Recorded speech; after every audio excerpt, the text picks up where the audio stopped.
부동산 학개론을 강의하게 된 윤정덕 교수입니다.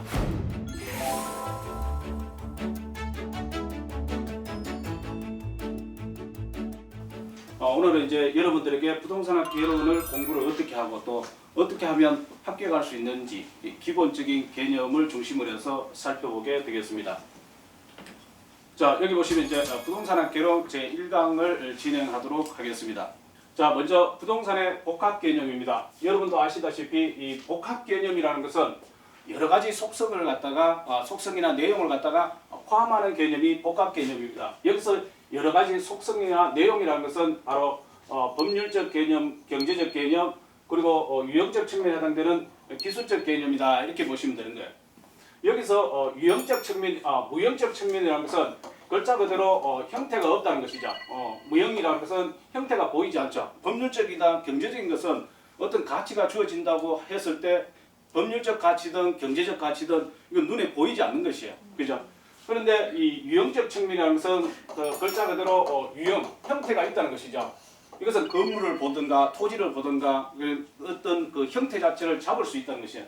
그래서 부동산을 바라볼 때는 형태가 없는 법률적 개념과 경제적 개념뿐만 아니라 이 형태가 있는 유형적 측면의 기술적 개념으로 이해를 해야 된다, 이렇게 보시면 되겠습니다.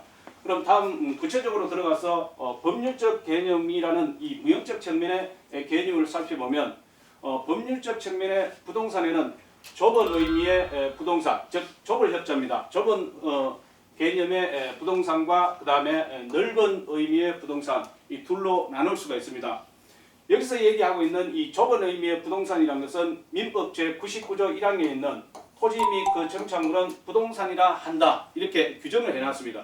그래서 민법에서만 규정하다 보니까 상당히 이 범위가 좁죠, 그죠? 협의의 개념이라는 뜻이고, 그 다음에 준부동산이라는 것은 부동산은 아닌데 본래는 동산인데 부동산으로 본다, 그런 뜻이에요. 준한다, 이런 개념이고, 이걸 다른 말로 이제 의제한다, 이렇게 얘기합니다. 그래서 여기서는 민법 부분만 보면은 좁은 의미지만 민법을 벗어나서 여기에 있는 이 공장재단이라든가 광업재단, 얘들은 공장재단 및 광업재단 저당법에 의한 이 공장재단이라든가 광업재단 소유권 보전 등기뿐만 아니라 저당권 설정 등기, 이런 것도 하게 되어 있습니다. 그 다음에 임목도 임목에 관한 법률에 의해서, 그 다음에 선박은 선박법이 있습니다. 20톤 이상의 경우에는 등기를 하게 되어 있고, 자동차도 마찬가지로 동산이지만 자동차 등록부에서 등록을 하게 되어 있죠. 이와 같이 이 민법 외에 민법을 벗어나서 다른 이 각 개별법까지 준해서 봤을 때는 이걸 넓은 의미의 부동산이다, 이렇게 보는 거예요. 그래서 법률적 개념, 그러면 일단 협의의 부동산과 광의의 부동산으로 나누는구나, 이렇게 기억을 하시면 되고, 좁은 의미라는 것은 민법에 국한해서 보는 것이고, 넓은 의미라고 했을 때는 민법 외에 각 개별법에 의해서 주어지는 부동산으로 간주하는 이러한 공장재단, 광업재단, 임목, 선박, 자동차, 이런 것까지도 부동산으로 넣었을 때 이걸 광의의 부동산, 즉 넓은 의미의 부동산이다, 이렇게 부르는 것입니다. 자, 다음은 경제적 개념입니다. 이 경제적 개념도 눈으로 볼 수 없는 무형적 측면에서의 개념이 되겠습니다. 즉 부동산을 자산, 자본, 생산 요소, 소비재 등으로 인식하는 것입니다. 이 자산이라는 것은 개인이든 법인이든 가지고 있는 총 재산을 얘기하는 거예요. 그래서 이 자산 같은 경우는 자기 자본뿐만 아니라 이 타인 자본, 우리가 이제 타인 자본이라면은 뭡니까? 빚이죠. 즉 부채. 이걸까지 포함해서 내가 소유했을 때는 자산으로 보는 것이죠. 우리 이제 회계학에서도 보면 이 자산을 갖다가 부채와 자본을 통해서 자금을 확보했을 때 이걸 운용을 어떻게 하냐 할 때 이제 자산으로 간주하듯이 이 부채와 자본을 통해서 부동산을 확보했을 때는 자산으로 보게 되는 것이고요. 그 다음에 순수하게 이 부채를 자산에서 부채를 제한 순수한 자기 자본으로만 가졌을 때는 자본으로도 볼 수 있다는 것이죠. 그 다음에 이제 생산의 요소도 된다는 것이죠. 우리 생산의 3요소 뭐가 있어요? 토지, 자본, 노동이죠. 이 생산 요소라는 것은 우리가 이제 토지라든가 아니면 뭐 자본, 그 다음에 노동, 이런 것들이 대표적인 이 생산의 3요소가 됩니다. 그죠? 그랬을 때 부동산에 해당되는 이 토지가 생산 요소에 해당되는 것이고요.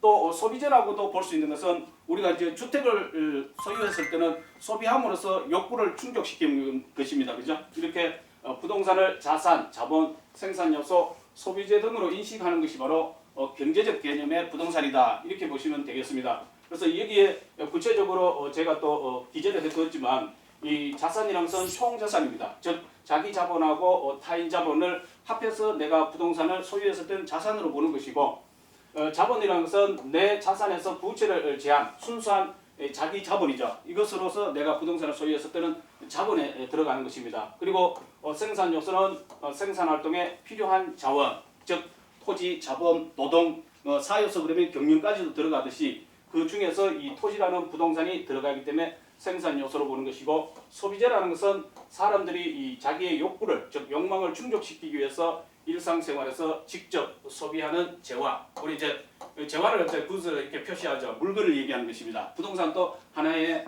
내가 주택을 매입을 해서 내가 거기에 살면서 사용 수익하고 이렇게 하는 것도 결국 소비를 통해서 내 욕구를 충족시키는 것에 해당된다. 이렇게 보시면 되겠습니다.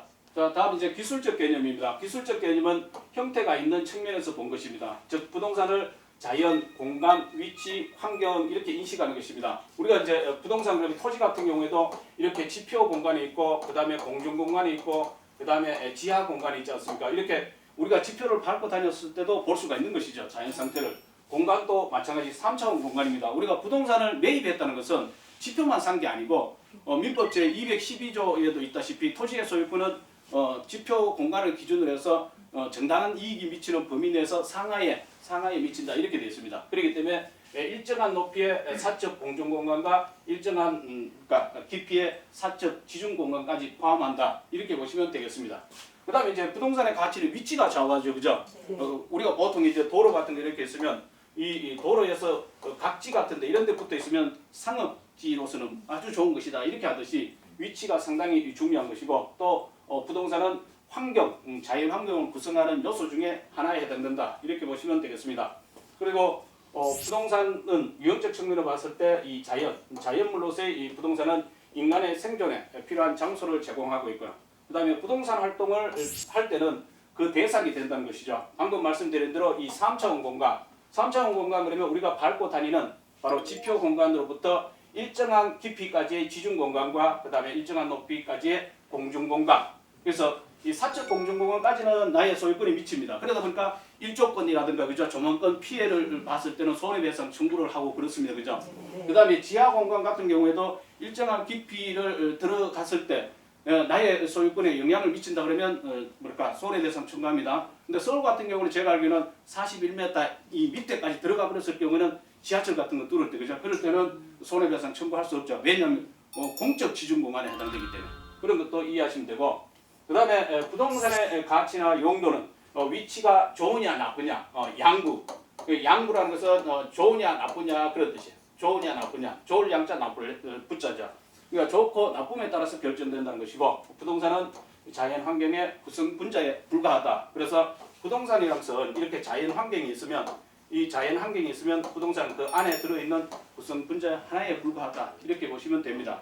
자, 그래서 지금까지 학습하신 내용을 정리를 한다면 부동산의 복합 개념 여기선 크게 법률적 개념, 경제적 개념, 기술적 개념 이렇게 나눌 수 있는데 이 법률적 개념에는 협의의 부동산과 광의의 부동산을 의미하는 것이고 경제적 개념은 부동산을 자산, 자본, 생산 요소, 소비재 등으로 인식하는 것입니다. 그리고 기술적 개념은 유형적 측면으로서 부동산을 자연, 공간, 위치, 환경 등으로 인식하는 것입니다. 암기를 하기 위해서 의도적으로 암기하시면 공부가 안 됩니다. 이해를 하시고 반복 학습을 하시게 되면 자연스럽게 스스로 암기를 해놓습니다. 그렇기 때문에 억지로 하실 필요는 없습니다. 자, 이와 관련된 이 출제형을 보시면 다음 중 부동산의 경제적 개념에 해당되는 것은 모두 몇 개인가? 몇 개가 같습니까? 2개요. 와, 대단하시네요. 2개죠, 그죠? 2개는 바로 생산 요소와 그다음 뭐 있습니까? 자본이죠, 그죠? 네. 생산 요소와 자본이 대표적이다. 이렇게 보시면 되겠습니다. 자, 이상으로 부동산 학개론 제1강을 마치도록 하겠습니다.